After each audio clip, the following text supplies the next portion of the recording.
And down he goes. Down he goes. Yes. Well, you know, they've been talking about Whitmer not being all that tough this year because they had so many 21 new kids in the lineup, so I guess maybe they aren't that good. The game was only 3 minutes old, and Greg Bailey was already talking about next week's game with Macomber. That's the way it was when you're 3-0 and trying to take them week by week. Central gets past a tough Whitmer squad, 16-6. The young Panthers have dropped consecutive games to St. Francis and Central just before the half. This boot by Eric Fritz was put the Panthers in a tie, half 6-all. Irish would come right back, first possession, third quarter. This is a Hail Mary pass by Kurt Snyder, grabbed by John Bohr, and it's a 30-yard gain. Moments later, T.J. Hunt drills the go-ahead field goal. It's 9-6 Irish. Fourth quarter, Whitmer fumbled at the Central 15-yard line, and here's a bad call that takes away their last chance to score. A diving Mark Strasbaugh leaves the ball behind, but gets the interception. That leads to the clincher, Snyder on the sneak. The final was 16-6 Irish, with Central off to a 3-0 start. About all we've done is guarantee ourselves we can't go 2-8, and we have to take it 1 week at a time, and that's just the way we approach it. And we know we got another tough one next week, so you know, this won't last very long.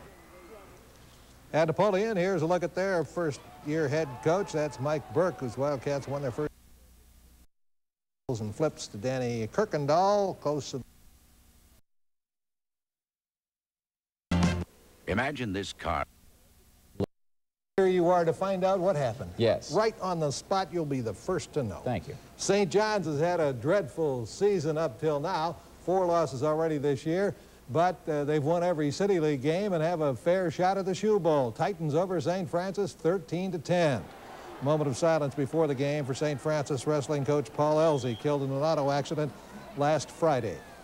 The Knights still hurting from the loss at Wade earlier in the season, getting the game's first touchdown. Brett Casper on a misdirection play finds a lot of room, and he scores. It's 7-0 St. Francis. Titans had 2 touchdowns called back by penalties in the first half. This is Marlon Perryman. But St. John's takes it 13-10. A victory over Waite can give them the Blue Division title. The Indians stayed perfect in that Blue Division, blitzing the Libby Cowboys 57-6 today. This is Mike Pettaway returning a punt for Waite. Watch his speed. Cuts to the sideline. He'll dash for the touchdown. Waite is 4-0 in the Blue, 6-1 overall, 57-6 over Libby. The Tigers rolled on this afternoon. DeVilbiss leading 7-0 over Start in the first, but here come the Spartans. Dave Moran to Marvin Ham, touchdown, cuts it to 7-6. But DeVilbiss has too much in the backfield. Eric Henderson with a bruising run over his own lineman and would-be tacklers. Look at the kid go. Henderson runs, set up a nice run by Mark Nabbs, 13-yard TD. DeVilbiss leads at 21-6 at the half and goes on to win it by a score of 28-6. Macomber at Woodward hoping to stop a 5-game losing streak. Just under 4 minutes left in the half. Michael Moore sees Gary Kuhn wide open. 32-yard TD for the Mac men. Watch this hit by Travis Grant, forcing a turnover. Tattoos the Polar Bears quarterback Mike Rose. 2 plays later, handoff to Wandell Hills, who cuts the corner, scoots for 29 yards. It's 14-0 in the half. Mac men go on to a 26-6 victory.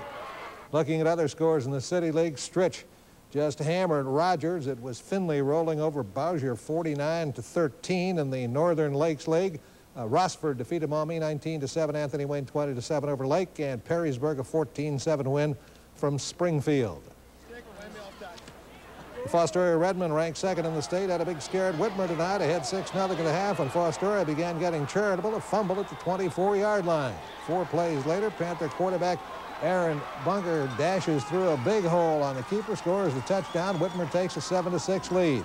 And after Whitmer gets an interception, here comes another touchdown. Rusty Delf, and Whitmer leads in this shocker 14-6. The Redmen come back, though, 2 touchdowns in fourth quarter, pulled it out 21-14 win over Fostoria.